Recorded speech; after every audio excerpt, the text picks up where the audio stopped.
আল্লাহ আমার রব, এই রবি আমার সব। দামে দামে তন মনে তারি অনুভব। তোমার দুনিয়াতে আমি যেদিকে তাকাই, অথই নিয়ামতে ডুবে আছি সবাই। পাক পাখালির গানে শুনি তসবি কলরব, তসবি কলরব। আল্লাহ আমার রব, এই রবি আমার সব। আসসালামু আলাইকুম। প্রিয় দর্শক, আপনারা যারা দেশে আছেন প্রবাসে, সবাইকে জানাই অনেক অনেক প্রীতি ও শুভেচ্ছা। শুরু হলো অ্যান্টিবায় আয়োজিত এবং লাভ হলো নিবেদিত জুমাবারের লাইভ অনুষ্ঠান আপনার জিজ্ঞাসা। আপনাদের সাথে আছি আমি জয়নুল আবেদিন আজাদ।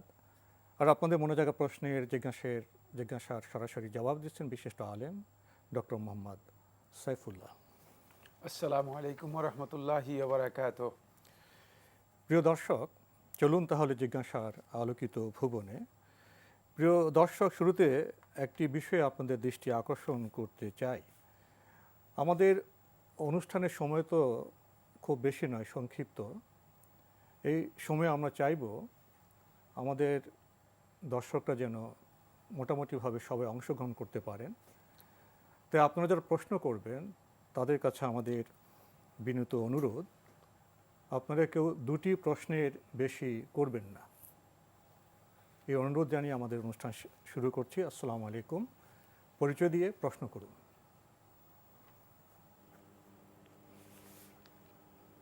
লাইনে আছেন? আসসালামু আলাইকুম। ওয়ালাইকুম আসসালাম। পরিচয় দিয়ে প্রশ্ন করুন। হ্যাঁ, আসসালামু আলাইকুম।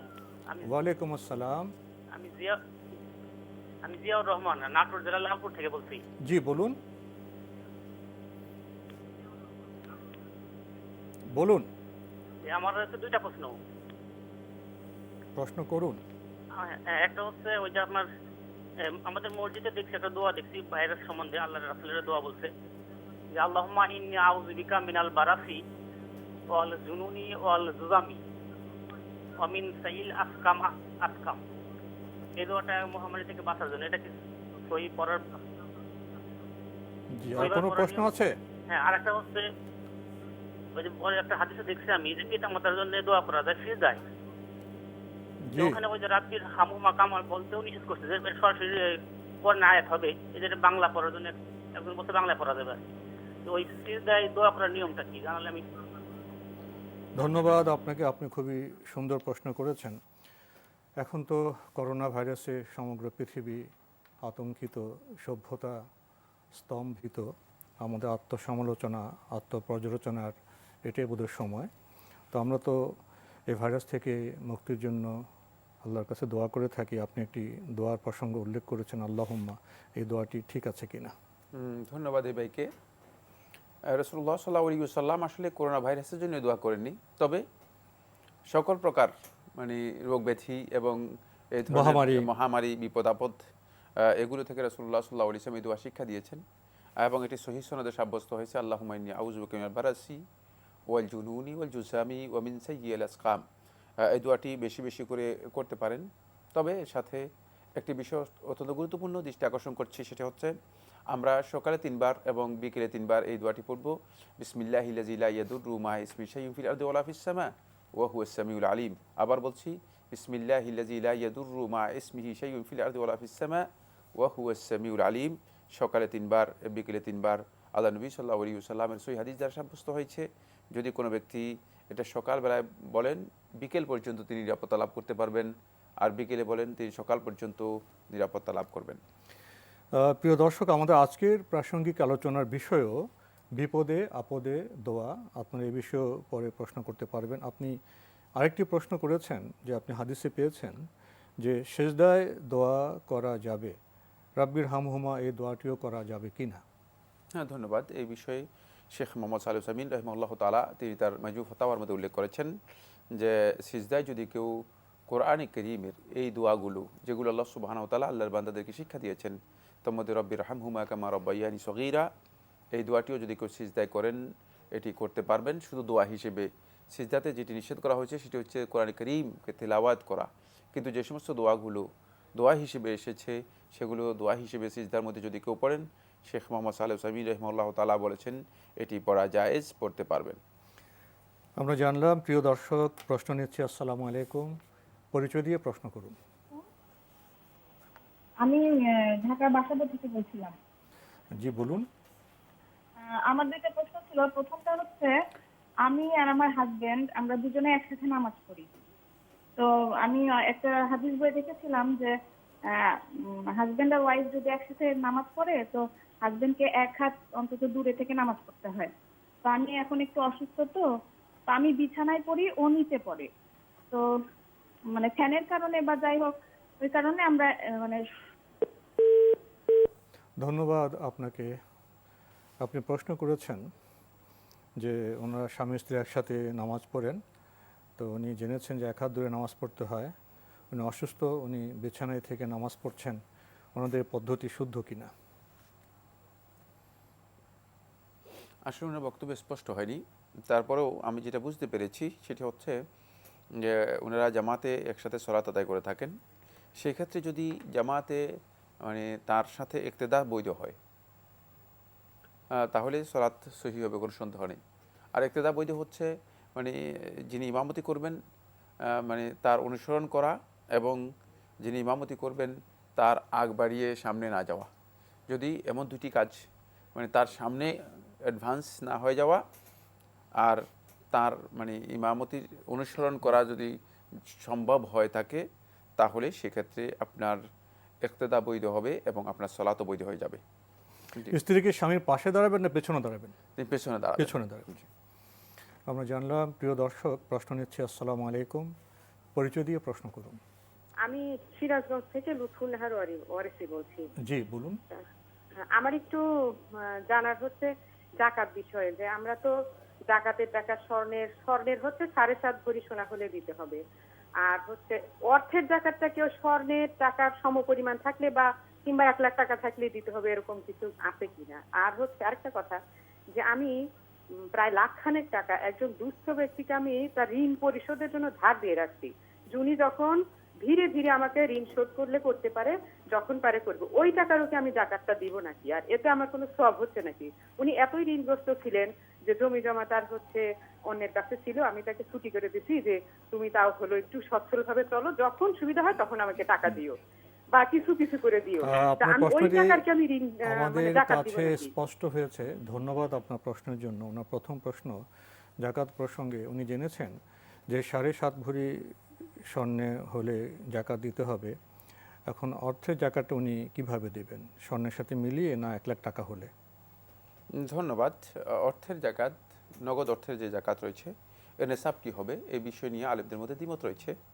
বাকি বিশুদ্ধ বক্তব্য হচ্ছে যেটি, সেটা হলো এই যে এই ক্ষেত্রে রৌপ্যের যেই নেশাব রয়েছে সেই নেশাবটাই ধর্তব্য। আর রৌপ্যের নেশাব আমরা জানি 52.5 তোলা রৌপ্য অথবা 495 গ্রাম রৌপ্য। যদি এর মূল্য পরিমাণ যদি কারো কাছে ক্যাশ থাকে তাহলে তার উপর ওই পরিমাণ 1 বছর থাকলে তার উপর জাকাত আসবে। এটি প্রায় মানে 60 থেকে 70 হাজারের কাছাকাছি, 60 থেকে 70 হাজারের কাছাকাছি। মানে সেটা মার্কেটের কারণে ভেরি করতে পারে, মার্কেটে উঠানামা করে। সেক্ষেত্রে এই টাকা যদি কোনো ব্যক্তির কাছে 1 বছর পরিপূর্ণরূপে থাকে তাহলে তার উপর জাকাত আসবে এবং তিনি এর উপর জাকাত আদায় করবেন। আরও প্রশ্ন করেছেন, ঋণগ্রস্ত এক ব্যক্তিকে তিনি 1 লাখ টাকা ঋণ দিয়েছেন, ধার দিয়েছেন। তো উনি আস্তে আস্তে ধীরে ধীরে ধারটা শোধ করবেন। এখন ওই টাকার জাকাতের অবস্থা কি হবে, কে দেবেন? এই টাকার জাকাত দিতে হবে না আপনাকে, আপনি এই টাকার জাকাত দিতে হবে না। আপনার এই টাকা যদি আপনার কাছে মানে আসে পরিপূর্ণরূপে, আসার পরে যদি আপনার কাছে 1 বছর থাকে তাহলে আপনার উপর জাকাত আসবে, যেহেতু এর পরিপূর্ণ মালিকানা আপনার নেই। আল মিলকুত তাম, পরিপূর্ণ মালিকানা, জাকাত ওয়াজিব হওয়ার জন্য শর্ত সমস্ত ওলামায়ে কেরামের ঐক্যমতে সাব্যস্ত হয়েছে। আমরা জানলাম। প্রিয় দর্শক, প্রশ্ন নিচ্ছি। আসসালামু আলাইকুম, পরিচয় দিয়ে প্রশ্ন করুন।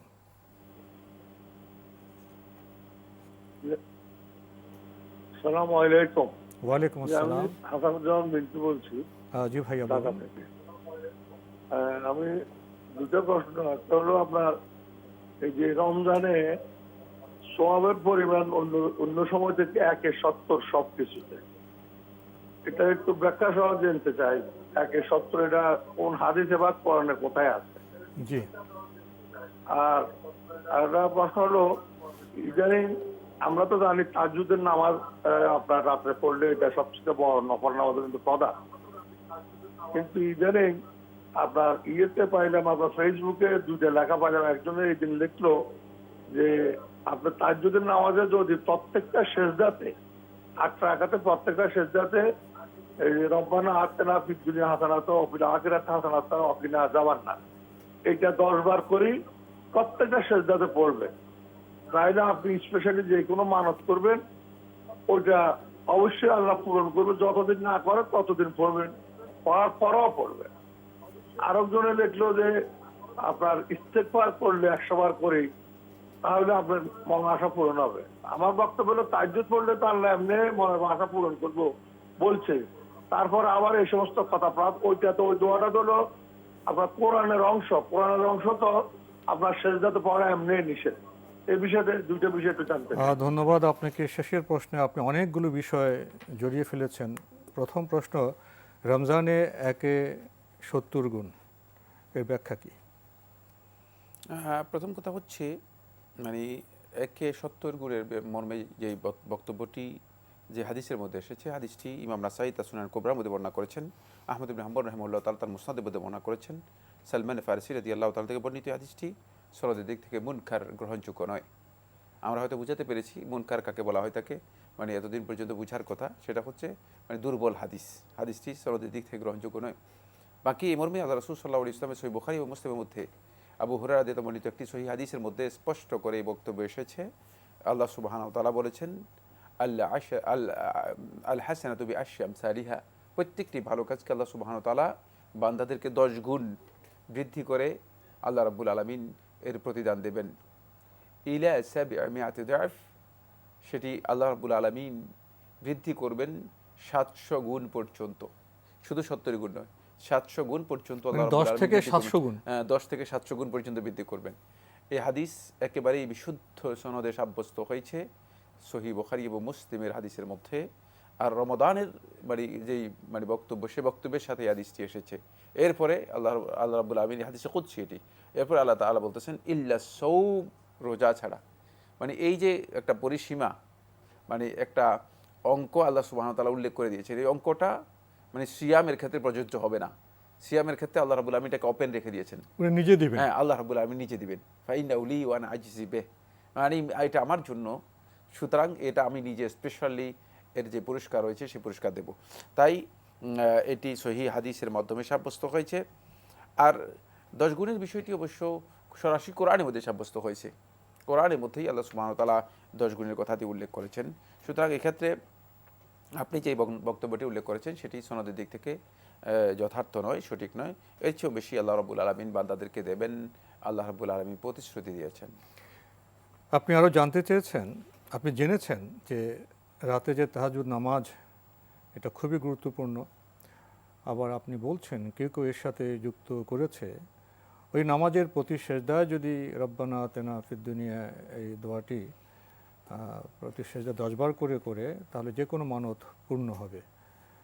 এরপর আপনি বলছেন যে তাহাজ্জুদের নামাজ রাতে এতে এমনিতে গুরুত্বপূর্ণ, সে সময় তো দোয়া কবুল হয়, এর সাথে যে বিষয়গুলো যুক্ত করা হচ্ছে এটা কেমন? ধন্যবাদ এই ভাইয়ের প্রশ্ন, এবং এই ভাইয়ের প্রশ্নের সাথে রিলেট একটি গুরুত্বপূর্ণ বিষয় আমি দৃষ্টি আকর্ষণ করব। সেটা হচ্ছে, ভাইয়ের প্রশ্ন থেকে আমি বুঝতে পেরেছি বেশিরভাগ সময় ফেসবুকে নষ্ট করছেন, অপ্রয়োজনীয়। খেয়াল রাখবেন, এর চেয়ে আল্লাহ রাব্বুল আলামিনের কিতাব অনেক গুরুত্বপূর্ণ, যেখানে হেদায়েত রয়েছে, যেখানে মানুষের কল্যাণ রয়েছে, যেখানে মানুষের ঈমান এর পরিপূর্ণতা রয়েছে। সুতরাং আল্লাহর কিতাবের প্রতি মনোনিবেশ করুন, এই সমস্ত ফেসবুকের সময় নষ্ট করার চেয়ে। একটি কথা খুব গুরুত্ব দিয়ে বোঝার চেষ্টা করুন, সেটা হচ্ছে ফেসবুকের এই ব্যবহারটুকু এমনি স্বাস্থ্যের জন্য ক্ষতিকর। এর উপরন্তু ফেসবুক এর মধ্যে বেশিরভাগ বক্তব্য আসে যেগুলো মানে হিসাব করলে দেখা যাবে যে এর 90 থেকে 95% অথবা কেউ কেউ বলেন এর চেয়েও বেশি মিথ্যা বক্তব্য। সুতরাং এটা নিয়ে এত অস্থির হওয়ার কিছুই নেই। তাহকিক কোরআন এবং হাদিস থেকে গ্রহণ করার জন্য চেষ্টা করুন, ফেসবুক থেকে নয়। কোনো দিনই বক্তব্য, শরিয়ার কোনো বিধান ফেসবুক থেকে গ্রহণ করবেন না, সেটি গ্রহণ করবেন কোরআন এবং হাদিস থেকে। অথবা যদি কোনো আহলুল ইলমের, নির্ভরযোগ্য কোনো আহলুল ইলমের বক্তব্য পান, তাহলে সে বক্তব্য গ্রহণ করার জন্য চেষ্টা করবেন। যাদেরকে চেনেন না, যাদের পরিচয় নেই, মেজহুল, আননোন ব্যক্তি, তার বক্তব্য কখনো গ্রহণ করবেন না। আসলে ওস্তাদ থেকে জানাই শ্রেয়, তিনি ওস্তাদ, পরিচিত, জানেন। তারপরেও যদি কোনো নির্ভরযোগ্য ব্যক্তি যার সম্পর্কে জানা রয়েছে যে তিনি কোনো বক্তব্য দেন, অবশ্যই সেটা সঠিক সঠিক তথ্যভিত্তিক কোরআন এবং হাদিসের আলোকে বক্তব্য দেন, এ ধরনের ব্যক্তি থেকে বক্তব্য গ্রহণ করা জায়েজ হতে পারে। কিন্তু আননোন, যার সম্পর্কে জানা নেই, এ ধরনের বক্তব্য নেবেন না। এরপরে দুইটি কথা বলেছেন। প্রথম যে বক্তব্যটি সেটা হলো সিজদার মধ্যে রাব্বানা আতিনা ফিদ দুনিয়া হাসানা, এটি যদি 10 বার করে পড়া হয় থাকে, যতক্ষণ পর্যন্ত মানে আল্লাহ তাআলা মানত কবুল না করবে ততক্ষণ পর্যন্ত পড়তে বলেছেন, এবং অবশ্যই কবুল করবেন। এটি কারো ইজতিহাদ হতে পারে, ব্যক্তিগত, রাসূলুল্লাহ সাল্লাল্লাহু আলাইহি ওয়াসাল্লাম হাদিস দ্বারা সাব্যস্ত হয়নি। সুতরাং এই ধরনের বক্তব্য দিতে হলে অবশ্যই দলিলের প্রয়োজন রয়েছে। আন্দাজের উপর গবেষণা করে এই ধরনের বক্তব্য দেওয়া একেবারেই বৈধ নয়। কারণ আল্লাহ নবী সাল্লাল্লাহু আলাইহি ওয়াসাল্লাম, যেটা আপনি বলেছেন, আল্লাহ নবী সাল্লাল্লাহু আলাইহি ওয়াসাল্লাম মানে সালাতের সিজদার মধ্যে দোয়া করতে বলেছেন, কিন্তু সিজদার মধ্যে কোরআন কারীমের তেলাওয়াতের বক্তব্যটি আসেনি। তারপরেও যদি আমরা বলি যে এটা পড়া যায় সিজদার মধ্যে, শেখ মোহাম্মদ সালেহ সাবিন রহমতুল্লাহ বলেছেন জায়েজ রয়েছে, এবং ওলামা ইকরামদের একদল দোয়া হিসেবে এটা জায়েজ রয়েছে। বাকি এটাকে মানে 10 এর মধ্যে নির্ধারণ করা, তাহদিদ করা, মানে সংখ্যা নির্দিষ্ট করে দেয়া, এর জন্য দলিল থাকতে হবে। অন্যথায় কারো জন্য জায়েজ নেই যে এটাকে বলতে হবে যে 10 বার পড়বেন, 5 বার পড়বেন, 3 বার পড়বেন, এই ধরনের বক্তব্য দেওয়া জায়েজ নেই, যেহেতু এখানে দলিল নেই। এরপরে সাথে যোগ করেছেন 100 বার ইস্তেগফার করলে আল্লাহ তাআলা সমস্ত মনের আশা পূরণ করবেন। ঠিক একই বক্তব্য। এগুলো সবটাই ব্যক্তিগত গবেষণা এবং ব্যক্তিগত ধারণা থেকে আপনাদেরকে এই ধরনের বক্তব্য দিচ্ছে। মানুষ মনে করতেছে যে এই ধরনের বক্তব্য দিয়ে যদি প্রচার করে অন্তপক্ষে 100 বার ইস্তেগফার পড়ানো যায় মানুষদেরকে দিয়ে, এটা হয়তো তাদের ধারণা হতে পারে, আমার জানা নেই। তবে এর জন্য সুস্পষ্ট কোনো নস বা দলিল নেই। যে সমস্ত ক্ষেত্রে দলিল রয়েছে সেগুলো অনুসরণ করার জন্য চেষ্টা করুন। দোয়া এর বিষয়ে আমাদের কাছে আলহামদুলিল্লাহ অনেকগুলো নির্ভরযোগ্য বই আছে, সেগুলো থেকে আপনারা দোয়া সংগ্রহ করার জন্য চেষ্টা করুন। ফেসবুকে না গিয়ে সেগুলো থেকে আপনারা আমল করার চেষ্টা করুন। আমরা জানলাম। প্রিয় দর্শক প্রশ্ন নিচ্ছে। আসসালামু আলাইকুম, পরিচয় দিয়ে প্রশ্ন করুন। আসসালামু আলাইকুম। ওয়ালাইকুম আসসালাম। আমি শিউলি নারায়ণগঞ্জ থেকে বলতেছি। যে আপনি আর একটু স্পষ্ট করে জোরে বলুন, প্রশ্ন করুন। হ্যালো, যে আপনি প্রশ্ন করুন, আপনি প্রশ্ন করুন। আমি নারায়ণগঞ্জ থেকে বলতেছি। বলুন। যদি মানে তরজমা কোরআন শরীফ, জি, তরজমা কোরআন শরীফ পড়া হয়েছে, আর পুরোটাই এমনি পড়ে গেছি, যদি পরে তরজমাগুলো পড়ি, আবার যদি মনে করেন আবার প্রথম থেকে শুরু করি, তাহলে কি গুনাহ হবে? আর জি, মানে মাঝখানে যেগুলো আর তর্জমাগুলো পড়া হলো না। জি। আবার দ্বিতীয় প্রশ্ন হলো, ওই আমার হাজবেন্ড ফরজ নামাজ পড়ে দোয়াগুলো পড়ে, সে ডায়াবেটিসের রোগী, তাহলে যদি দাঁড়িয়ে হাঁটতে হাঁটতে দোয়াগুলো পড়ে তাহলে কি কতটুকু হবে, সহি হবে, তা জানালে উপকৃত হব। ধন্যবাদ আপনাকে। কোরআন প্রসঙ্গে প্রথম যে আপনার প্রশ্নটি, আপনি কোরআন যতটা আমরা উপলব্ধি করেছি আপনি এভাবে প্রশ্নটি করেছেন।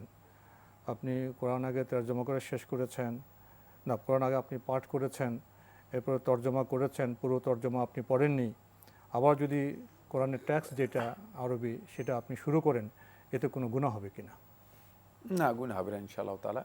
হ্যাঁ, কারণ আপনি কোরআন কারীমের তেলাওয়াত যদি ধারাবাহিকভাবে তেলাওয়াত নাও করতে পারেন তাহলে গুনাহ নেই। ফাকরাউ মা তায়াসসারা মিন, ফাকরাউ মা তায়াসসারা মিনাল কোরআন। কোরআনের মধ্যে আল্লাহ রাব্বুল আলামিন কোরআনকে সহজ করে দিয়েছেন। কোরআন থেকে আপনার যেখানে যতটুকু সম্ভব ততটুকু তেলাওয়াত করলেই, মানে এক আয়াত তেলাওয়াত করেন সওয়াব পাবেন, একটি সূরা তেলাওয়াত করেন সওয়াব পাবেন, মানে 2টি সূরা তেলাওয়াত করেন সওয়াব পাবেন, এক পারা তেলাওয়াত করেন সওয়াব পাবেন, একটা হিজব তেলাওয়াত করেন সওয়াব পাবেন। এখানে কোনো কাঠিন্য নেই, এখানে কোনো ধরনের মানে কোনো নির্দিষ্ট কোনো নিয়ম নেই যে নিয়মকে আপনাকে অবশ্যই অনুসরণ করতে হবে, বরং আপনার জন্য এটি সহজসাধ্য কাজ, এটি অত্যন্ত গুরুত্বপূর্ণ ইবাদত। তাই কোরআনে কারীমকে যদি কেউ তেলাওয়াত করেন এবং প্রথম থেকে তেলাওয়াত করার পর কতটুকু তেলাওয়াত করে আবার যদি প্রথম থেকে শুরু করেন, এতেও তিনি গুনাহগার হবেন না। আরও জানতে চেয়েছেন আপনি, আপনার স্বামী ফরজ নামাজের পরে হাঁটতে হাঁটতে দোয়া করেন, এটা ঠিক আছে কিনা? ফরজ সালাতের পরে যদি হাঁটতে হাঁটতে দোয়া পড়েন, এটা জায়েজ না জায়েজ নয়, এতে তার দোয়ার যে হুকুম রয়েছে সেই হুকুম আদায় হয়ে যাবে। তবে ফরজ সালাতের পরে সুন্নাহ হচ্ছে যেটা, সেটা হলো মানে সালাত এর বসা অবস্থায় এই দোয়াগুলো আদায় করা। এটা নবী সাল্লাল্লাহু আলাইহি ওয়াসাল্লামের সুন্নাহ অথবা সাহাবায়ে কেরামের আমল, সালাফদের আমল সাব্যস্ত হয়েছে। সুতরাং এক্ষেত্রে যদি কেউ সেই পদ্ধতির অনুসরণ করেন তাহলে তিনি দুটি সওয়াব পাবেন। একটা হচ্ছে তিনি যে দোয়াগুলো করতেছেন এই দোয়াগুলো করার যে সওয়াবটা রয়েছে সেই সওয়াবটুকু পাবেন। আরেকটি গুরুত্বপূর্ণ সওয়াব সেটা হচ্ছে এই ফাইন্নার রাজুলা মা দামা ফি সলাতিহি মা দামা ইয়ান্তাজিরু লাহা, সে ততক্ষণ পর্যন্ত সলাতের মর্যাদা পাবে যতক্ষণ পর্যন্ত সলাতের জন্য মানে বসে থাকবে। ওই বসে থাকার মানে যতক্ষণ পর্যন্ত তার বসে থাকা হবে ততক্ষণ পর্যন্ত কিন্তু সলাতের যেই মর্যাদা রয়েছে, সলাতের যে ফজিলত এবং সওয়াব রয়েছে, তিনি সেই ফজিলত এবং সওয়াব লাভ করতে পারবেন। আমাদের আজকের প্রাসঙ্গিক আলোচনার বিষয় বিপদে আপদে দোয়া, এ প্রসঙ্গে কিছু বলবেন? ধন্যবাদ। খুবই গুরুত্বপূর্ণ একটি বিষয়। প্রথম কথা হচ্ছে দোয়া মূলত ইমানদারদের জন্য একটি বড় ধরনের অস্ত্র, যার মাধ্যমে ইমানদারগণ সরাসরি নিজেদের মনের যে ইচ্ছা আছে সেই ইচ্ছাটুকু আল্লাহ রাব্বুল আলামিনের কাছে পৌঁছাতে সক্ষম হয়। একটি দাঈফ হাদিসের মধ্যে রয়েছে আর দোয়া সিলাহুল মুমিন, যে দোয়া হচ্ছে মুমিনের অস্ত্র। হাদিসটি সনদের দিক থেকে দাঈফ হলেও মূলত আমরা যদি দোয়ার যে নির্দেশনাগুলো কোরআন এবং হাদিসের মধ্যে পাই সেগুলোকে সামনে রাখি তাহলে আমাদের কাছে স্পষ্ট হবে মূলত আল্লাহ রাব্বুল আলামিন বান্দাদের জন্য সবচেয়ে যে কাজটি বান্দাদের কাছে বেশি পছন্দ করেছেন সেই কাজটি হচ্ছে দোয়া। ফলে ইমাম আহমদ ইবনে হাম্বল রহমতুল্লাহ তার মুসনাদের মধ্যে বর্ণনা করেছেন, ইমাম তিরমিজি রহমতুল্লাহ তার সুনানের মধ্যে বর্ণনা করেছেন যে আল্লাহর বান্দা যদি আল্লাহ রাব্বুল আলামিনের কাছে দোয়া না করে আল্লাহ সুবহানাহু ওয়া তাআলা ইয়াগদাব আলাইহি, আল্লাহ তাআলা তার উপর রাগান্বিত হন। বান্দাদের উপর আল্লাহ রাব্বুল আলামিন যেই কারণে রাগান্বিত হয়ে থাকেন সেটি হচ্ছে দোয়া। যদি দোয়া না করে থাকেন তাহলে রাগান্বিত হয়ে থাকেন। বলে আরেকটি হাদিস ইমাম তিরমিজি রহমতুল্লাহ তার সুনানের মধ্যে বর্ণনা করেছেন, শেখ মোহাম্মদ নাসিরুদ্দিন আলবানী রাহিমাহুল্লাহ তাআলা হাদিসটিকে হাসান বলেছেন। দোয়া হল ইবাদা, দোয়াটা হচ্ছে ইবাদত, ইবাদতের মূল মানে ইবাদত এবং দোয়া এই দুইয়ের মধ্যে কোনো পার্থক্য নেই। তাই বান্দা যখনই দোয়া করবে মানে বান্দার প্রত্যেকটি কাজই দোয়া এবং ইবাদত একটি আরেকটির মানে পরিপূরক হবে, একটি আরেকটির স্থান দখল করবে। এক্ষেত্রে আমাদের যে বিষয়টি জানতে হবে সেটা হলো এই বিপদ আপদের মধ্যে দোয়ার আসলে গুরুত্ব কি রয়েছে। এই বিষয়ে শেখুল ইসলাম ইবনে কাইয়িম রাহিমাহুল্লাহ তাআলা একটি কিতাবই রচনা করেছেন যেখানে মৌলিকভাবে মানে এই পয়েন্টটি গুরুত্ব দিয়ে আলোচনা করেছেন। আমি কয়েকটি গুরুত্বপূর্ণ বিষয় দৃষ্টি আকর্ষণ করতে চাই। সেটা হচ্ছে, এক নম্বর হচ্ছে আমরা দেখতে পেয়েছি নবী এবং রাসূলগণ মানে বিপদ সমস্যা সংকটে মানে সবচেয়ে বেশি যেই জিনিসটিকে হাতিয়ার হিসেবে ব্যবহার করেছেন, মূল অস্ত্র হিসেবে ব্যবহার করেছেন সেটি হচ্ছে দোয়া। বিপদে আইয়ুব আলাইহিস সালাতু ওয়াস সালাম যখন জর্জরিত অবস্থা, এমন অসুস্থতা, একান্ত কাছের যে সমস্ত মানুষ ছিল, স্ত্রী সব পরিত্যাগ করে চলে যাচ্ছে, পরিবার স্বজন সবাই পরিত্যাগ করে চলে গিয়েছেন।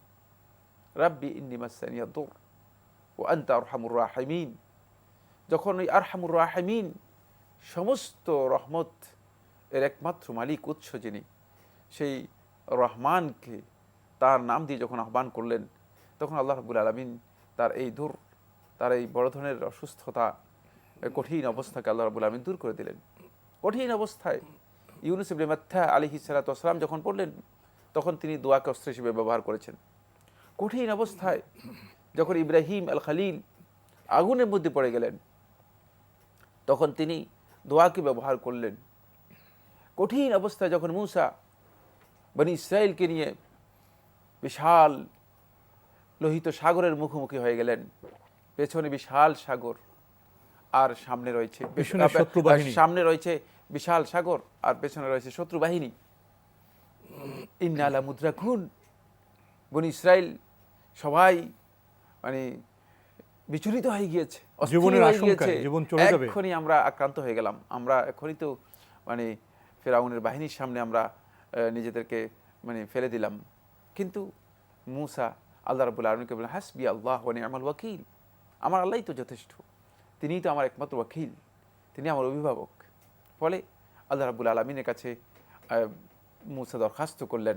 তাই আমরা যখনই কোনো বালা মুসিবত, যখনই কোনো বিপদ বিপর্যয়ের মুখোমুখি হব, তখন এই নবীদের যে মানহাজ রয়েছে, নবীরা যে পদ্ধতিতে আল্লাহ রাব্বুল আলামিনের কাছ থেকে পরিত্রাণ লাভ করেছে, সেই পদ্ধতি অনুসরণ করার জন্য আমরা চেষ্টা করি। এটা হলো প্রথম পয়েন্ট, মানে এই পয়েন্টে আমাদেরকে অগ্রসর হতে হবে। দ্বিতীয় যে পয়েন্টটি, সেটি অত্যন্ত গুরুত্বপূর্ণ, সেটা হচ্ছে এই মানে যে কোনো বালা মুসিবত এর যেই শক্তি বা পাওয়ার রয়েছে, এই পাওয়ার আর দোয়ার যেই পাওয়ার রয়েছে, এই দুইটি পাওয়ার যখন একসাথে হবে, শেখুল ইসলাম কাইয়িম রাহমাতুল্লাহ তার কিতাবে উল্লেখ করেন যে বালা মুসিবত মানে দোয়ার পাওয়ার যদি শক্তিশালী হয়, মানে আল্লাহর বান্দা তার অন্তরের অবস্থান, আল্লাহর প্রতি আকুতি, তাওয়াক্কুল, ভরসা এবং নিষ্ঠা, মানে আল্লাহ রাব্বুল আলামিনের প্রতি তার তাওয়াক্কুল এবং অন্তরে যে তাকওয়া রয়েছে, তাকওয়া, এই সবগুলো মিলিয়ে যখন তার মানে দোয়ার পাওয়ার যদি শক্তিশালী হয়, তাহলে আল্লাহ রাব্বুল আলামিন বান্দাকে সাথে সাথেই আল্লাহ রাব্বুল আলামিন বান্দার দোয়া কবুল করবেন। আরেকটি বিষয় অত্যন্ত গুরুত্বপূর্ণ, দোয়া আল্লাহ রাব্বুল আলামিন কখনো, বান্দার দোয়া কখনো মিস হয় না। দুনিয়ার সব কিছু মিস হতে পারে, দোয়া অবশ্যই আল্লাহ রাব্বুল আলামিনের কাছে পৌঁছবেই, এবং এর জন্য আল্লাহ রাব্বুল আলামিন বিধান করবেন। সেটা কিভাবে? সেটা আল্লাহ তাআলা তিনভাবে করে থাকেন। হতে পারে আল্লাহ রাব্বুল আলামিন বান্দা যা চেয়েছে, আল্লাহ সুবহানাহু ওয়া তাআলা বান্দার সেই চাওয়াকে আল্লাহ রাব্বুল আলামিন পূরণ করে দেবেন। অথবা আল্লাহ রাব্বুল আলামিন বান্দার জন্য এটা পছন্দ করেন নাই, এর চেয়ে কোনো ভয়ঙ্কর যে বিপদ বান্দার জন্য রয়েছে, সেটা আল্লাহ রাব্বুল আলামিন বান্দার জন্য এই দোয়ার কারণে দূর করে দেবেন। ওই বড় সংকট থেকে, বড় বিপদ বিপর্যয় থেকে আল্লাহ সুবহানাহু ওয়া তাআলা বান্দাকে হেফাজত করবেন। অথবা এই দোয়াকে আল্লাহ রাব্বুল আলামিন বান্দার জন্য রেখে দেবেন। এই দোয়া বান্দার জন্য আল্লাহ তাআলার কাছে থেকে যাবে কিয়ামতের দিন। আল্লাহ রাব্বুল আলামিন এই দোয়ার জন্য আল্লাহ রাব্বুল আলামিন সরাসরি প্রশ্ন করব এখন। জি, করোনা ভাইরাসের বিশ্বময় এই যে দুর্যোগ মহামারী, এক্ষেত্রে দোয়া আমাদের কিভাবে সহযোগিতা করতে পারে? এখানে অত্যন্ত গুরুত্বপূর্ণ বিষয় হচ্ছে, প্রথমে আমরা যারা করোনা আক্রান্ত হয়নি, তাদের উপর ওয়াজিব হচ্ছে যেই সমস্ত ইস্তেআজাগুলো রয়েছে, রাসূলুল্লাহ সাল্লাল্লাহু আলাইহি ওয়াসাল্লাম শিক্ষা দিয়েছেন আল্লাহ রাব্বুল আলামিনকে আশ্রয় প্রার্থনা করার জন্য, সেই দোয়াগুলো সবগুলো নিয়মিত এগুলো পালন করা, তাহলে অবশ্যই আল্লাহ রাব্বুল আলামিনের পক্ষ থেকে সেই ব্যক্তি একটি প্রোটেকশন পেয়ে যাবে, নিরাপত্তা বলয় সৃষ্টি হবে। তার জন্য মানে পিপি এর দরকার হবে না, তার পিপি তার মধ্যেই থাকবে। এটা দোয়াটা হচ্ছে তার জন্য সবচেয়ে বড় পিপি। কারণ আল্লাহ রাসূল সাল্লাল্লাহু আলাইহি ওয়াসাল্লাম একটি হাদিসের মধ্যে বলে দিয়েছেন পার্সোনাল প্রোটেকশনের কাজ করবে। আল্লাহ রাসূল সাল্লাল্লাহু আলাইহি ওয়াসাল্লাম একটি হাদিসের মধ্যে বর্ণনা করেছেন, যে হাদিসটি ইমাম তিরমিজি রাহিমাহুল্লাহ তাআলা সুনানের মধ্যে বর্ণনা করেছেন। শেখ নাসিরুদ্দিন আলবানী রাহমাতুল্লাহি আলাইহি হাসান বলেন যে মান ফুতিহা লাহু মিনকুম বাবুদ দুআ ফুতিহাত লাহু আবওয়াবুর রাহমা, যার জন্য আল্লাহ সুবহানাহু ওয়া তাআলা দোয়ার দরজা ওপেন করে দিল, তার জন্য আল্লাহ রাব্বুল আলামিন রহমতের সকল দরজা ওপেন করে দিয়েছেন। সবকিছু উনি ওপেন করলেন, রহমতের সকল দরজা যার জন্য ওপেন করে দেওয়া হবে, তিনি অবশ্যই প্রোটেকশন পাবেন, কোনো সন্দেহ নেই। রাসূলুল্লাহ সাল্লাল্লাহু আলাইহি ওয়াসাল্লাম একাধিক সহিহ হাদিস দ্বারা সাব্যস্ত হয়েছে তার প্রোটেকশনের পদ্ধতি আল্লাহ রাসূল সাল্লাল্লাহু আলাইহি ওয়াসাল্লাম বলেছেন। সুতরাং সেই প্রোটেকশন তিনি লাভ করতে পারবেন। প্রশ্নে যাব, জি, তার আগে একটি বিষয়, দোয়া তো আমাদের পিপি বা আমাদের পার্সোনাল প্রোটেকশনের কাজ করবে, সাথে সাথে ডাক্তাররা, চিকিৎসা বিজ্ঞানীরা যে উপদেশ দিচ্ছেন, আমরা কি সেটা মেনে চলবো? অবশ্যই। যে সমস্ত প্রোটেকশনের জন্য যে সমস্ত পরামর্শ মানে স্বাস্থ্যবিজ্ঞানী অথবা সরকার অভিজ্ঞ বিশ্লেষকরা দিচ্ছেন, সেগুলো সতর্কতা অবলম্বন করা, তাওয়াক্কুল এবং আল্লাহ রাব্বুল আলামিনের কাছে দোয়া এর পরিপন্থী নয়। এটা ঈমানদার ব্যক্তিগত দোয়া বুঝতে হবে এবং বাস্তবসম্মত ব্যবস্থা গ্রহণ, এই দুইটা আমাদের সমন্বয় করতে হবে। সমন্বয় করে ইনশাআল্লাহ আমরা সাহসের সাথে এগিয়ে যাব, জীবনযাপনকে আমরা পরিশীলিত করব, পরিশুদ্ধ করব। প্রশ্ন নিচ্ছি প্রিয় দর্শক। আসসালামু আলাইকুম, পরিচয় দিয়ে প্রশ্ন করুন। আমি আব্দুল মজিদ জয়গড় থেকে বলছিলাম। জি বলুন। আমার দুটো প্রশ্ন ছিল, যে এই যে নামাজে ইমাম সাহেব জোরে কিরাত পড়েন, উনি ভুলবশত ধীরে পড়া শুরু করছেন, হয়তো সূরা ফাতিহার মাঝখানে চলে গেছেন, এই সময় কি উনি জোরে পড়বেন না সূরা ফাতিহা শেষ করে জোরে পড়বেন?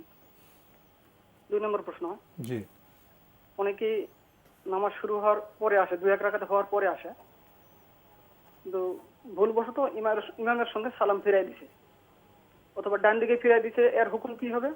অথবা বাম দিকে ফিরাইছে, এর হুকুম কি হবে? এই দুটো প্রশ্ন আমার। ধন্যবাদ আপনাকে, আপনি খুবই গুরুত্বপূর্ণ প্রশ্ন করেছেন। প্রথম প্রশ্নে ইমাম সাহেবকে নিয়ে জোরে কেরাতে ভুলে উনি আসতে পড়লেন, তো এক্ষেত্রে কি করবেন? ইমাম সাহেব যদি কোনো কারণে ভুলে কেরাত মানে নীরবে শুরু করে দেন, অথচ যে সালাতের মধ্যে সুন্নাহ বা ওয়াজিব হচ্ছে, আলেমদের দ্বিমত রয়েছে, এই জন্য আমরা বললাম সুন্নাহ বা ওয়াজিব হচ্ছে যে সালাতের মধ্যে কেরাত জোরে পড়া, সেই ক্ষেত্রে তিনি যখন থেকেই তার স্মরণ এসে গিয়েছে তখন থেকেই তিনি লাউডলি কোরআন তেলাওয়াত শুরু করে দেবেন এবং এর জন্য তাকে সাজদায়ে সাহু দিতে হবে না। আমরা জানলাম খুবই গুরুত্বপূর্ণ বিষয়ে। প্রিয় দর্শক আরও প্রশ্ন করেছেন, জামাতে নামাজ পড়তে এসছেন, নামাজ শুরু হয়ে গেছে, তো ওনার নামাজ তো কম হলো, কিন্তু ভুলে উনি ইমামের সাথে সালাম ফিরিয়ে ফেললেন, সেক্ষেত্রে কি করবেন? সালাম ফিরিয়েছেন, দুই দিকেও সালাম ফিরান অথবা একদিকে সালাম ফিরান, সাথে সাথে দাঁড়িয়ে যাবেন। দাঁড়িয়ে গিয়ে তিনি বাকি যে ইনকমপ্লিট সালাত রয়েছে, 1 রাকাত বা 2 রাকাত যেটি আদায় করতে পারেননি সেটা আদায় করবেন। আদায় করে ডান এবং বামে সালাম ফিরাবেন, তার সালাত হয়ে যাবে, এর জন্য সাজদায়ে সাহু দিতে হবে না। আমরা জানলাম। প্রিয় দর্শক প্রশ্ন নিচ্ছে। আসসালামু আলাইকুম, পরিচয় দিয়ে প্রশ্ন করুন। লাইনে আছেন? জি আছি, হ্যাঁ আছি। জি, পরিচয় দিয়ে প্রশ্ন করুন। ওয়ালাইকুম আসসালামু আসসালাম, আলাইকুম ওয়া রাহমাতুল্লাহি ওয়া বারাকাতুহু। জি, বলুন। আচ্ছা, আমি মোহাম্মদ হোসেন হায়দার, গ্রাম আশরাফপুর, উপজেলা কচুয়া, জেলা চাঁদপুর। জি ভাইয়া, আপনাদের বলুন। উভয়ের প্রতি আন্তরিক শুভেচ্ছা। আমার ধন্যবাদ। প্রশ্ন হলো যে যদি আল্লাহর কখনো কোনো গজব আসে, তখন আমরা চিকিৎসা ব্যর্থ মানুষগুলো শেষ আশ্রয়স্থল হিসাবে মসজিদ বা কাবাগরকে আমরা বেছে নেই এবং আল্লাহর কাছে প্রার্থনা বেশি।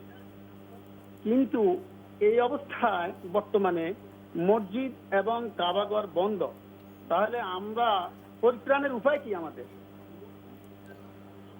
ধন্যবাদ আপনাকে, আপনি খুবই গুরুত্বপূর্ণ প্রশ্ন করেছেন বর্তমান সময়ের প্রেক্ষাপটে। আসলে বিস্তৃত আলোচনার বিষয়। শুধু তিনি গজব বলেছেন, আমাদের মহতরাম বলবেন কোনটা গজব, কোনটা পরীক্ষা, কোনটা সতর্কতা, বিস্তৃত বিষয় উনি বলছেন যে যখন গজব আসে, যখন চিকিৎসার কাজ হয় না, তখন আমরা আল্লাহর কাছে দোয়া করি, মসজিদকে বেছে নিই। কিন্তু এখন তো মসজিদ বন্ধ করে দেওয়া হচ্ছে, তাহলে পরিত্রাণের উপায় কি? ধন্যবাদ এই ভাইকে। তারপর এত দীর্ঘ প্রশ্নে আমরা উত্তর দিতে পারবো না, তবে আমরা সংক্ষেপে যে কথা বলবো সেটা হচ্ছে, এটি আল্লাহর গজব নয়, এটা আল্লাহ রাব্বুল আলামিনের পক্ষ থেকে বান্দাদের জন্য একটি সতর্ক সংকেত। আল্লাহ রাব্বুল আলামিন গজব এত সহজ নয়, খুব ভালো করে খেয়াল রাখবেন। আল্লাহ রাব্বুল আলামিন গজব দিয়ে যাদেরকে ধ্বংস করেছে, সকালবেলায় তাদের কোনো চিহ্ন নাই, তারা আর তাদের কোনো অস্তিত্বই নেই। ফাসবাহু ফি দিয়ারিহিম জাথিমিন, তারা তাদের বাড়িঘরগুলোর মধ্যে একেবারেই সবাই খেজুর গাছের মতো, পতিত খেজুর গাছের মতো নিস্তেজ হয়ে পড়ে আছে। সুতরাং সেই ইতিহাসগুলো আমাদের সামনে কোরআনে কারীমের মধ্যে রয়েছে, সেটি আমি আলোচনা করতে চাই না। বাকি রয়ে গিয়েছে যে বিষয়টি, সেটা হলো আল্লাহ রাব্বুল আলামিনের কাছে একটু সতর্ক সংকেত দিচ্ছেন, সাইরেন বাজাচ্ছেন সতর্ক হয়ে যাওয়ার জন্য, মুনাফিকরা তাদের মুনাফিকি থেকে বেরিয়ে আসার জন্য, তাগুত জালেমরা তাদের জুলুম এবং তগয়ান থেকে, সীমালঙ্ঘন থেকে বেরিয়ে আসার জন্য, ঈমানদার ব্যক্তিগণ তাদের ঈমানকে মজবুত করার জন্য। বাকি রয়ে গিয়েছে যে বিষয়টি, সেটা হলো এর জন্য কোনো নির্দেশনায় শরীয়তের কথা বলা নেই যে এর জন্য মসজিদে অথবা কাবাগরে গিয়ে আশ্রয় গ্রহণ করতে হবে। না, এই বক্তব্য সঠিক নয়, এই বক্তব্য আপনার ভুল। মসজিদে আশ্রয় গ্রহণ করা নয়, এর জন্য যেটা ইলতিজা করতে হবে, যেখানে গিয়ে আশ্রয় নিতে হবে, সেটা রাসূলুল্লাহ সাল্লাল্লাহু আলাইহি ওয়াসাল্লাম হাদিসের মধ্যে বলে দিয়েছেন, লা মালজা ওয়ালা মানজা মিনকা ইল্লা ইলাইক, যে এই কাজ থেকে পরিত্রাণের, আশ্রয় গ্রহণ করার কোনো স্থান নেই শুধুমাত্র আপনার কাছে ছাড়া, শুধুমাত্র আল্লাহ তাআলার কাছে ছাড়া। বান্দা ভুল স্বীকার করে আল্লাহর কাছে আত্মসমর্পণ করবে। আল্লাহর কাছে আত্মসমর্পণ করার বিষয়টি কোরআনে কারীমের মধ্যে আল্লাহ তাআলা বলেছেন, আইনাল মাফার, তোমরা কোন দিকে দৌড়াবে। এই একটি আয়াতের মধ্যে আল্লাহ তাআলা প্রশ্ন করেছেন বান্দাদেরকে। এরপরে আল্লাহ রাব্বুল আলামিন আরেকটি আয়াতের মধ্যে, সূরা জারিয়াতের মধ্যে বলে দিচ্ছেন, আল্লাহ রাব্বুল আলামিন ফাফিরু ইলাল্লাহ, দৌড়াতে চাও তো আল্লাহর দিকে দৌড়া যাও। সুতরাং দৌড়িয়ে যেতে হবে আল্লাহ রাব্বুল আলামিনের কাছে। আল্লাহর দিকে দৌড়িয়ে যাওয়ার বিষয়টি এটা একান্ত বিষয়, এটা ব্যক্তিগত বিষয়ে কিন্তু খেয়াল রাখতে হবে যে এই ধরনের বালা মুসিবতে যে পরামর্শ এসেছে সেটা হচ্ছে আল্লাহর বান্দাগণ আল্লাহ রাব্বুল আলামিনের কাছে ধর্ণা দেবে, আল্লাহ রাব্বুল আলামিনের কাছে আশ্রয় গ্রহণ করবে, আল্লাহ রাব্বুল আলামিনের কাছে সাহায্য প্রার্থনা করবে, আল্লাহ রাব্বুল আলামিনের কাছে দোয়া করবে। কিন্তু এর অর্থই নয় যে তারা মসজিদেই মানে এটা হচ্ছে আবেগ। মসজিদে শুধুমাত্র সলাতের বিধান রয়েছে, মসজিদে সলাতের বিধান রয়েছে।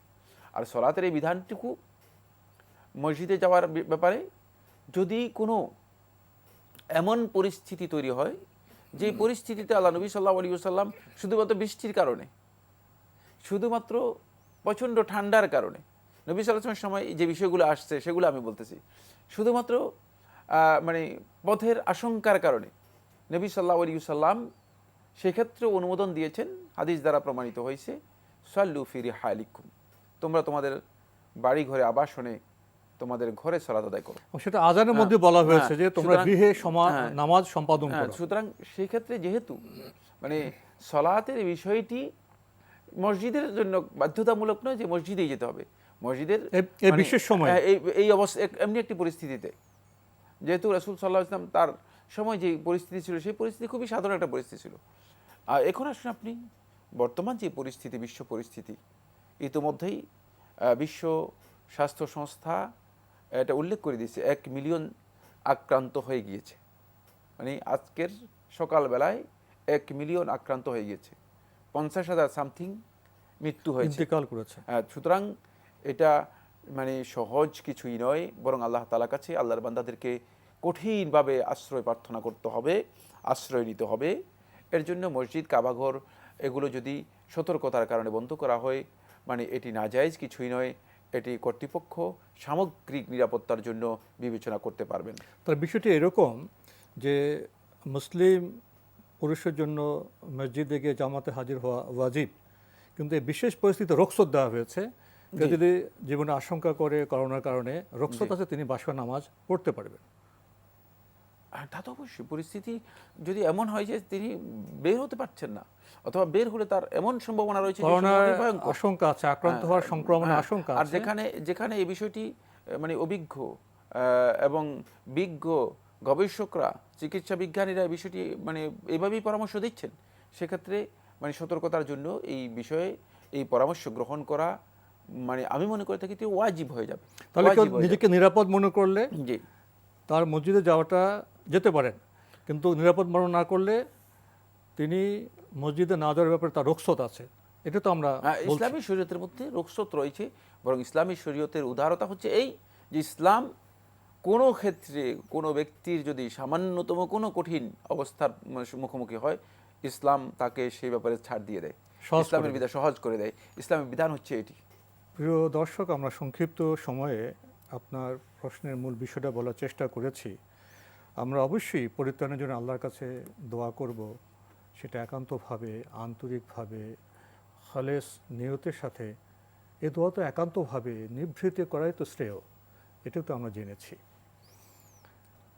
প্রিয় দর্শক, আমরা প্রশ্ন নিচ্ছি। আসসালামু আলাইকুম, পরিচয় দিয়ে প্রশ্ন করুন। ওয়ালাইকুম আসসালাম, পরিচয় দিয়ে প্রশ্ন করুন। কামরুল বলছি শাহাদাতপুর থেকে। জি ভাইয়া বলুন।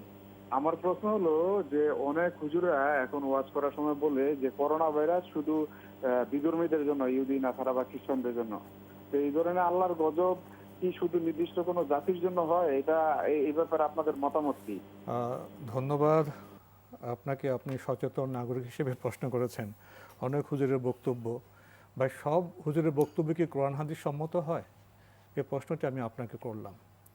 মুসলিম হিসেবে যদি আমরা কোরআন হাদিস সম্পর্কে সচেতন থাকি, সতর্ক থাকি, তাহলে বোধহয় এই ধরনের বক্তব্য কমে আসবে। তো আমরা ডক্টর সাইফুল্লাহর কাছে যাচ্ছি, উনি যে প্রশ্নটি করলেন। ধন্যবাদ এই ভাইকে। প্রথম কথা হচ্ছে মানে এই পৃথিবীতে শুধুমাত্র ইহুদি খ্রিস্টান যারা আছে তারাই অপরাধ করতেছে, আর মুসলিমরা একেবারে নিষ্কুলুষ, নিষ্পাপ, নির্ভেজাল, এই প্রশ্নের উত্তর কেউ দিতে পারবে না। দ্বিতীয় নম্বর যে বিষয়টি সেটি হচ্ছে মানে আল্লাহ রাব্বুল আলামিনের আযাব অথবা আল্লাহ রাব্বুল আলামিনের শাস্তি অথবা আল্লাহ রাব্বুল আলামিনের পক্ষ থেকে সতর্ক সংকেত, মহামারী, ভাইরাস, মহাবিপর্যয়, এই সবটাই মূলত এর আল্লাহ সুবহানাহু ওয়া তাআলা এর কারণ উল্লেখ করে দিয়েছেন। যাহারাল ফাসাদু ফিল বাররি ওয়াল বাহর বিমা কাসাবাত আইদিন নাস। এটি মানুষের কর্মের কারণেই, মানুষের হাতের কামাই, মানুষের কর্মের কারণেই এগুলো আসে। এই জলের স্তরে যে বিপর্যয়, এই বিপর্যয়গুলো মানে কোনো সন্দেহ নেই এগুলো আমাদের হাতের মানে কামাই। এই ক্ষেত্রে মানে আমরা ওই ব্লেমে যাব না। আমরা ইহুদিদেরকে দোষারোপ করব, ইহুদিরা আমাদেরকে দোষারোপ করবে, আমরা খ্রিস্টানদেরকে দোষারোপ করব, খ্রিস্টানরা আমাদেরকে দোষারোপ করবে। বরং প্রত্যেক ব্যক্তি নিজেকে সমালোচনা করবে, আত্মসমালোচনা আমাদের যেতে হবে। যখন কোনো বিপদ এসে যাবে, যখন কোনো বালা মুসিবত এসে যাবে, তখন প্রত্যেক ব্যক্তি নিচের পেছনের দিকটি একটু তাকাবে, নিজের দিকে অঙ্গুল নির্দেশ করবে, নিজের পেছনের দিকে তাকিয়ে দেখবে যে আমি গতকাল কি করেছি, গত মাসে কি করেছি, গত বছর কি করেছি, আমার এই অপরাধগুলোর জন্য কি আমি শাস্তির যোগ্য নই। তিনি আল্লাহ তাআলার কাছে প্রত্যাবর্তন করবেন। সুতরাং এখানে দোষারোপ করার কোনো বিষয় নেই, ব্লেম গেমের কোনো বিষয় নেই, বরং সংশোধনের বিষয় রয়েছে, আত্মসমালোচনার বিষয় রয়েছে এবং নিজে প্রত্যাবর্তনের বিষয় রয়েছে। তাই সবাইকে, গোটা বিশ্ববাসীকে, বিশ্ব সমাজকে আমরা এই অনুরোধ করতে চাই, মানে আল্লাহ রাব্বুল আলামিনের যে মহাধৈর্য, মহাসহিষ্ণুতা, বিশাল সহনশীলতা, আল্লাহ রাব্বুল আলামিনের রহমতের বিশাল উদারতা, মানে এই সবটাই যখন এমন এক পর্যায়ে এসে দাঁড়িয়েছে যেখানে সতর্কতার মানে জন্য আল্লাহ রাব্বুল আলামিন আমাদের সামনে একটি মানে অবস্থার মুখোমুখি আমাদেরকে করে দিয়েছেন, সেক্ষেত্রে সকলের উপর ওয়াজিব হচ্ছে সতর্ক হয়ে যাওয়া, সকলের উপর ওয়াজিব হচ্ছে আমরা আমাদের কাজ থেকে, আমাদের অপরাধ থেকে আমাদের হাত গুটিয়ে নেওয়া। এটাই হচ্ছে বিধান। এখানে কেউ কাউকে দোষারোপ করা মোটেও সংগত নয়, মোটেও উচিত নয়। সূরাতুল আম্বিয়া-এর 87 নম্বর আয়াতের মধ্যে আল্লাহ সুবহানাহু ওয়া তাআলা যখন ইউনূস আলাইহিস সালাতু ওয়াস সালামের ঘটনাটি উল্লেখ করলেন, তখন আল্লাহ রাব্বুল আলামিন বলেন, ফানাদা ফিজ যুলুমাতি আল্লা ইলাহা ইল্লা আনতা সুবহানাকা ইন্নী কুনতু মিনাজ জালিমিন। গভীর অন্ধকারে যখন ইউনূস আলাইহিস সালাতু ওয়াস সালাম মাছের পেটে চলে গেলেন, তখন তিনি এই অন্ধকারের মধ্যে তিনি জানলেন যে পৃথিবীর সমস্ত দরজা বন্ধ হয়ে গিয়েছে, সমস্ত পথ রুদ্ধ হয়ে গিয়েছে, এখন আর কাউকে ডাকার সুযোগ নেই। কিন্তু একটা পথ এখন উন্মুক্ত, যে পথটি উন্মুক্ত সেটি হচ্ছে দোয়ার পথ, সেটি হচ্ছে রব্বুল আলামিনের পথ। তাই তিনি এখানে 3টি কথা বললেন, এটা অত্যন্ত গুরুত্বপূর্ণ বিপদ বিপর্যয়ের মধ্যে আল্লাহর বান্দাদের জন্য অত্যন্ত গুরুত্বপূর্ণ। তিনি কি বললেন? আল্লা ইলাহা ইল্লা আন্ত। আল্লাহ রাব্বুল আলামিনের তাওহীদের প্রথম ঘোষণা দিলেন, আল্লাহ রাব্বুল আলামিনের ওয়াহদানিয়তের একত্ববাদের ঘোষণা দিলেন। কারণ আল্লাহ রাব্বুল আলামিনের কাছে সবচেয়ে যে বিষয়টি অত্যন্ত গুরুত্বপূর্ণ, সেটা হচ্ছে আল্লাহর বান্দাদের কাছ থেকে আল্লাহ রাব্বুল আলামিন তিনি যে একক, সকল দিক থেকে যে তিনি শ্রেষ্ঠ, আল্লাহু আকবার মিন কুল্লি শাই, সব কিছু থেকে যে তিনি বড় মহান, এটা আল্লাহ রাব্বুল আলামিনের, আল্লাহ রাব্বুল আলামিনের জন্য সাব্যস্ত করতে হবে। এই জন্য আল্লাহ রাব্বুল আলামিনের তাওহীদের বিষয়টি আল্লাহর বান্দাগণ প্রথমেই এনশিওর করতে হবে। 2 নম্বর যেটি বললেন সেটা হলো সুবহানাক। তারপরে আল্লাহ তাআলার পবিত্রতার কথা তুলে ধরলেন।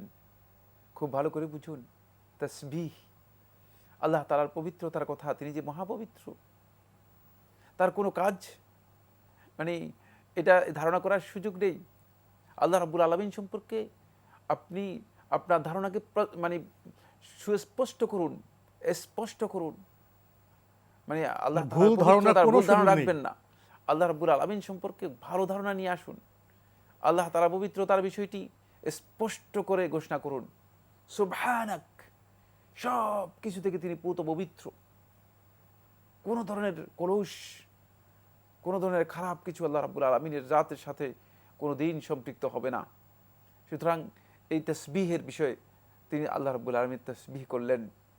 এরপরে আরেকটি বিষয় অত্যন্ত গুরুত্বপূর্ণ, নিজের দিকে ফিরে আসলেন।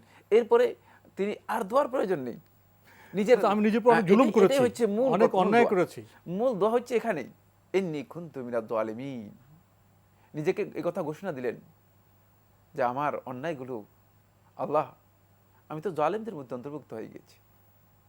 নবী তার বক্তব্য এটি, এটি কোনো ব্যক্তির বক্তব্য নয়।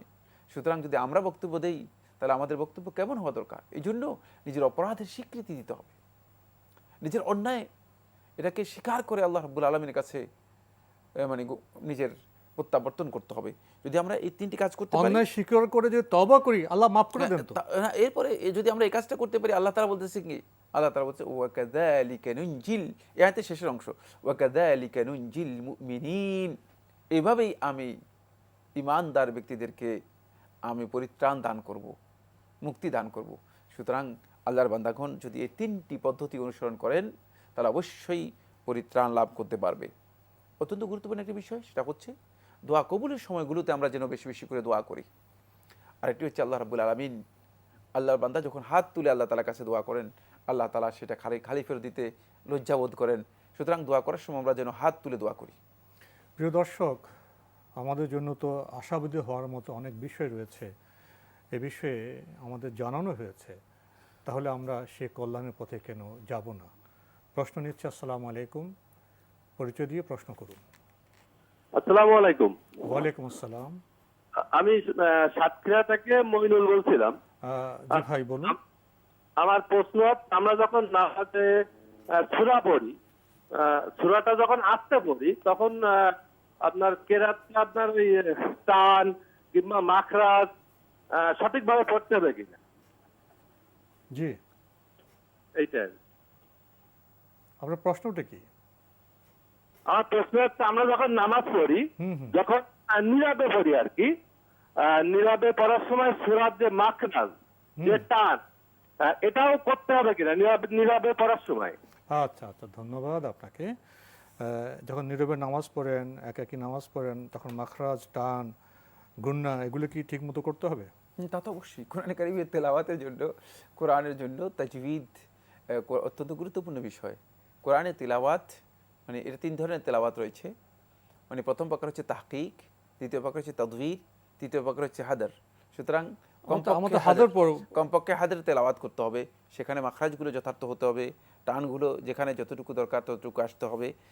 সেভাবে যদি আপনি তেলাওয়াত করেন তাহলে আপনার তেলাওয়াত অবশ্যই মাখরাজ মানে নষ্ট করে, উচ্চারণ ভুল করে তেলাওয়াত করলে তেলাওয়াত তো শুদ্ধই হবে না, এবং সালাতের মধ্যে এই ধরনের তেলাওয়াত গ্রহণযোগ্য নয়। এখানে একটি বিষয় বোধহয় আমরা একটু বোধহয় কথা বলতে পারি। আপনি বলেছেন যে আমি তেলাওয়াতটা কোন পদ্ধতিতে করব। হাদার আমরা একটু সংক্ষিপ্তভাবে, আবার কেউ যে মনে করেন আলেমরা যেভাবে নামাজ পড়েন, ইমামরা টেনে টেনে, অনেক পদ্ধতি আছে ব্যক্তিগত নামাজে, বা যখন আমরা ইমামের সাথে আমরা সূরা ফাতিহা পড়ব, আমাদের নিজস্ব স্টাইলে সেই টেনে টেনে সব করি, তাহলে তো অনেক সময় আমাদের মিলবে না, ছন্দটা মিলবে না। তবে সেখানে যতটুকু শুদ্ধভাবে পড়লে হয় ততটুকু করলে তো আমাদের জন্য যথেষ্ট হয়ে যাবে বোধহয়। না, খাহেশ মতো পড়তে হবে না। আমি তো বলেছি তিনটি তেলাওয়াত রয়েছে, এই তিনটি যে কোনো একটা কোন সময় হাদরে যেতে হবে, আমাদের খুব সংক্ষিপ্তভাবে এই তিনটি তেলাওয়াত জানতে হবে, না জেনে তো তেলাওয়াত করতে পারবে। সেটা আমরা আবার বিরক্ত করলাম। প্রিয় দর্শক, আশা করি বুঝতে পেরেছেন। না বুঝলে যারা বিজ্ঞ তাদের সাথে আলাপ করে হাদার তেলাওয়াত সম্পর্কে প্রিয় দর্শক জেনে নেবেন। আমরা প্রশ্ন নিচ্ছি। আসসালামু আলাইকুম, পরিচয় দিয়ে প্রশ্ন করুন। হ্যালো, পরিচয় দিয়ে প্রশ্ন করুন। হ্যালো, আসসালামু আলাইকুম। ওয়ালাইকুম আসসালাম। হ্যালো, আমার নাম মোহাম্মদ শাহামি, চট্টগ্রাম থেকে বলছি। জি বলুন। ওই যে আপনার আমার 5 মাস আগে আমার মারা গেছেন। জি, আমার আপন খালাম্মা মারা গেছেন। উনার মৃত্যুকালে উনার মুখ দেখা দেখি নিয়ে খুব একটা প্রশ্ন জেগেছে। ভাগিনা, আমরা তো ভাগিনা, আপন ভাগিনা, বোনের ছেলে আর এই ভাইয়ের ছেলে, কি এরা কি দেখতে পারবে না? আমাদেরকে দেখতে দেয় নাই। জি একটাই, জি, এই প্রশ্নটা আপনার হাদিসের। ধন্যবাদ আপনাকে। প্রশ্ন আগেও আমরা অনেক পেয়েছি।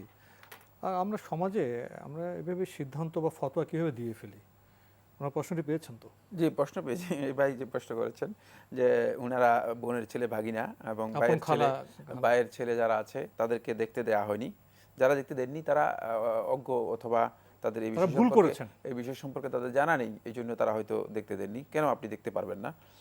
মাহরাম যারা রয়েছে, যাদের সাথে চিরস্থায়ীভাবে বিবাহ বন্ধনে আবদ্ধ হওয়া হারাম, তারা দেখতে কোনো ধরনের নিষেধ নেই। সুতরাং আপনাকে দেখতে না দেওয়ার বিষয়টি তাদের জন্য সঙ্গত হয়নি, উচিত হয়নি। আসলেই আমরা অজ্ঞতাই আমাদের সবচেয়ে বড় মানে এটাকে প্রতিবন্ধক, সংকট এবং প্রতিবন্ধক। আমরা দিনের ব্যাপারে বিচ্যুতি, এই কারণে আমাদের বেশি বিচ্যুতি ঘটে যাচ্ছে। উচিত হচ্ছে এই সমস্ত ক্ষেত্রে যারা জানেন না তাদের জেনে নেওয়া। প্রিয় দর্শক, আমরা জানলাম জীবিত অবস্থায় আমরা যাদেরকে দেখতে পারবো, ইন্তেকালের পরও ইনশাল্লাহ আমরা তাদেরকে দেখতে পারবো। প্রশ্ন নিচ্ছি। আসসালামু আলাইকুম, পরিচয় দিয়ে প্রশ্ন করুন। ওয়ালাইকুম আসসালাম। আসসালামু আলাইকুম ভাইয়া, আমি মোহনবাজার থেকে মনির আক্তার বলছি। জি বলুন। জি ভাইয়া, অনেকদিন পর আপনাদের লাইনটা পেলাম। ভাই আমার প্রশ্ন হচ্ছে যে আমরা যে করবো, নামাজ পড়ি, আমি একটা জায়গায় শুনলাম যে নামাজের মানে আল্লাহু আকবার বলে যখন করব, তারপরে আমরা কি ইন্নি অজাহাত কি সব রাকাতে পড়বো, তারপরে থানা পড়বো? তো এটা কতটুকু ঠিক আমাকে বলবেন যে প্রত্যেক রাকাতেই এটা পড়তে হবে কিনা ইন্নি অজাহাতটা? তো প্রত্যেক রাকাতেই এটা পড়বো, তারপরে থানা পড়বো, তারপরে নামাজ শুরু করবো। তো এরকম বলা আছে। আর একটা হচ্ছে যে আমরা যে বাথরুমে পা ধুই, এখানে পায়ে মানে হাত দেওয়া কি জরুরি, না আমি এমনি মগে ঢেলে ধুয়ে নিতে পারবো? একটা প্রশ্ন। আর একটা হচ্ছে যে আমরা যে এই যে শ্রাবণ মাস, রজব মাসে যেমন রোজা করতে হয়, শ্রাবণ মাসেও কি একইভাবে রোজা করতে হয়, না এখানে একটু কম করলেও হয়, না এরকম কিছু আছে কিনা? আমি একটা পেপারে পেয়েছি যে শ্রাবণ মাসে। ধন্যবাদ আপনাকে। আমরা দুটি প্রশ্ন করার অনুরোধ করেছিলাম, আমরা আর প্রশ্ন নিতে পারছি না, আমাদের সময়ের সাথে আমাদের চলতে হয়। সম্মানিত বোন, আমরা আপনার প্রশ্নের দিকে যাচ্ছি। উনি বলছেন যে নামাজে ইনি অজাহতু প্রতি রাকাতে পড়তে হবে কিনা, এরপরে সানা পড়তে হবে কিনা, এগুলো না। সালাত এর মধ্যে যদি তাকবীরাতুল ইহরাম বা তাকবীরে তাহরিমা দেওয়ার পরে আপনি যে কোনো একটা দোয়াউল ইস্তিফতা পড়তে পারেন, যেটাকে আপনি সানা বলছেন, সেটা ওয়াজ্জাহতু ওয়াজহিয়া লিল্লাযী এটা পড়তে পারেন, অথবা সুবহানাকা আল্লাহুম্মা এটা পড়তে পারেন। যে কোনো একটা পড়বেন, মানে দুইটা পড়ার প্রয়োজন নেই, যে কোনো একটা পড়বেন। সেক্ষেত্রে মানে প্রথমেই যখন সালাত শুরু হবে তখনই এই দোয়াউল ইস্তিফতা শুরুয়ের যে দোয়া রয়েছে এই দোয়া দিয়ে শুরু করবেন। এবং এটা যে কোনো একটা, এখানে 3-4টি দোয়া রয়েছে, যে কোনো একটি দোয়া পড়লেই আপনার জন্য যথেষ্ট হয়ে যাবে।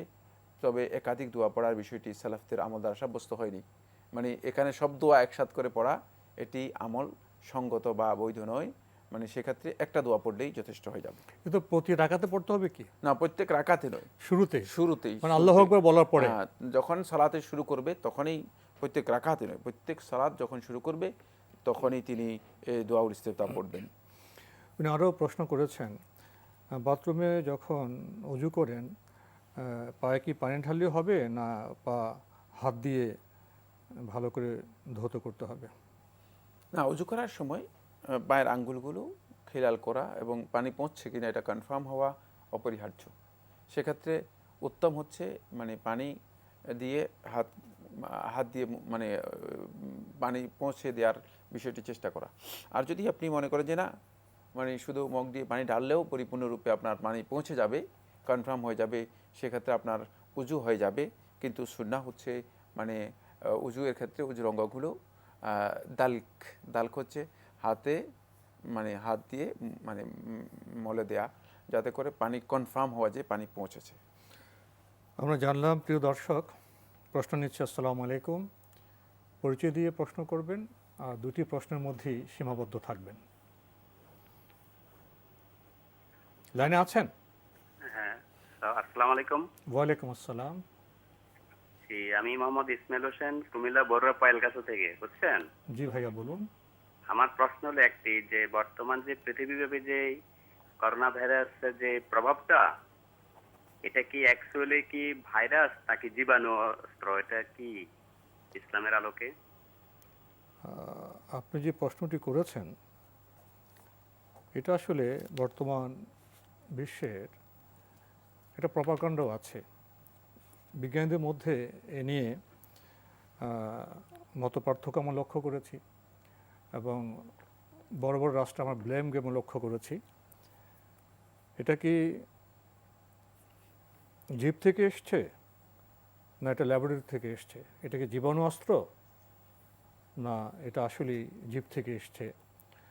তো এই বিতর্কের মধ্যে বিশিষ্ট বিজ্ঞানীরা একটি আহ্বান জানিয়েছেন, বিবৃতি দিয়েছেন যে এটি জীবাণু থেকে এসছে, এটা ল্যাবরেটরিতে নির্মিত কোনো জীবাণু অস্ত্র নয়, এবং সাথে একটা মন্তব্য করেছেন যে আমরা যদি এখন দেশে দেশে ব্লেম করি, কেউ বলছেন যে এটা চীনের ল্যাবরেটরি থেকে হয়েছে, কেউ বলছেন যে না আমেরিকার সৈন্যরা এসেছিল একটি ক্রীড়া প্রতিযোগিতা অংশগ্রহণ করতে, সেখানে ছড়ানো হয়েছে।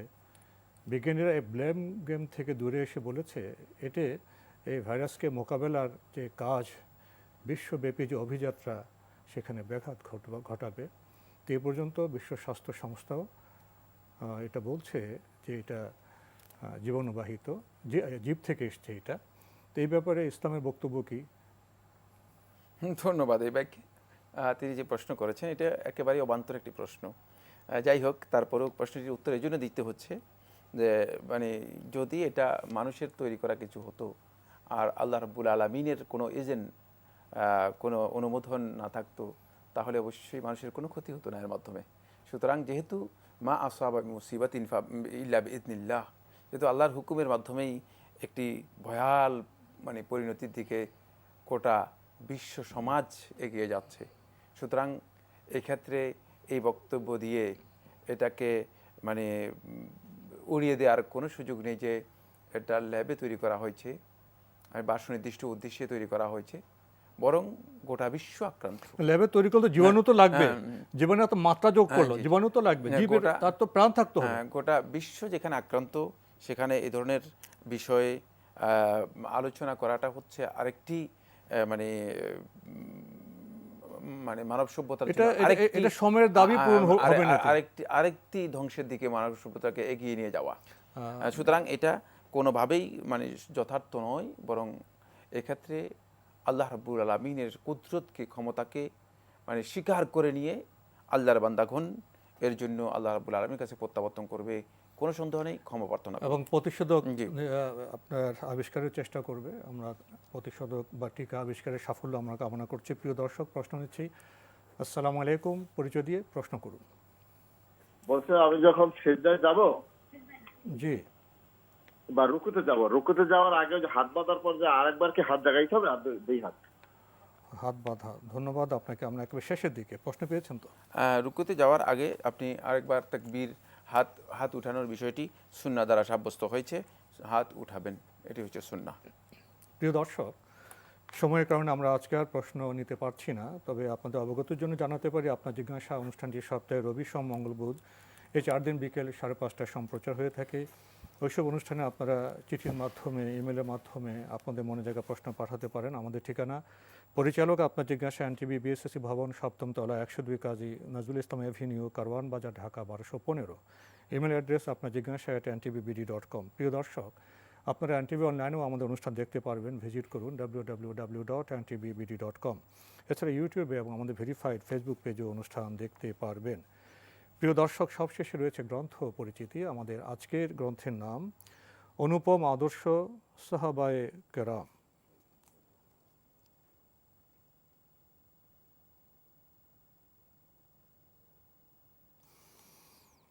এই গ্রন্থটির মূল লেখক হায়দাস মুওয়াফফাক হাফিজ, আর এই গ্রন্থটি বাংলা রূপান্তর ও সম্পাদনায় মাওলানা মোহাম্মদ মাহবুবুর রহমান, আর গ্রন্থটি প্রকাশ করেছে দারুস সালাম বাংলাদেশ। গ্রন্থটির মূল্য 200 টাকা। দীর্ঘ সূচি রয়েছে সাহাবী কারা, কোরআন ও সুন্নাতে সাহাবীদের মর্যাদা, সাহাবায়ে কেরামের মাঝে মর্যাদাগত তারতম্য, সাহাবীদের সংখ্যা, সাহাবীগণের চরিত্র মাধুর্য, সাধারণ মানুষের সাথে সাহাবীগণের দয়ার দৃষ্টান্ত, সাহাবীগণের উদারতা ও সহিষ্ণুতা, সাহাবায়ে কেরামের বীরত্ব, সাহাবীদের সত্যবাদিতা, স্ত্রীদের সাথে সাহাবীগণের চরিত্র মাধুর্য, আর চমৎকার সব বিষয় রয়েছে এই গ্রন্থটিতে। যদি আপনারা গ্রন্থটি পেতে চান, টেলিফোনে যোগাযোগ করতে পারেন। Telephone number 01715819869। আবারও বলছি 01715819869। অনুপম আদর্শ সাহাবায়ে কেরাম। যদি সংক্ষেপে কিছু বলতেন। আমরা জানি আমাদের প্রথম জেনারেশন যাদের থেকে আমরা আমাদের এই দিন ইসলামকে পেয়েছি, যাদেরকে অনুসরণ করার ব্যাপারে আল্লাহ নবী সাল্লাল্লাহু আলাইহি ওয়াসাল্লাম আমাদেরকে বিভিন্নভাবে দিক নির্দেশনা দিয়েছেন, সেই সাহাবায়ে কেরামদের মৌলিক যে চারিত্রিক বৈশিষ্ট্যগুলো ছিল, যেগুলো আমাদেরকে সত্যিকারভাবে নিজেদের চরিত্রকে বুলন্দ করার জন্য সহযোগিতা করবে, এই ধরনের বিষয়গুলো জানা আমাদের জন্য খুবই গুরুত্বপূর্ণ। এগুলোর মাধ্যমে আমরা আমাদের নিজেদের সংশোধন করতে পারবো, আমরা অনুপ্রেরণা লাভ করতে পারবো, আবার এগুলো আমাদের ঈমান এবং ইয়াকিনকে বৃদ্ধি করে। তাই অত্যন্ত গুরুত্বপূর্ণ এই ধরনের বইগুলো যদি আমরা আমাদের সন্তানদেরকে হাতে তুলে দিতে পারি, সাহাবায়ে কেরামদের আদর্শে আমরা আদর্শিত হতে পারবো, আমাদের সামনে মডেল থাকবে, যে মডেলকে আমরা অনুসরণ করতে পারবো।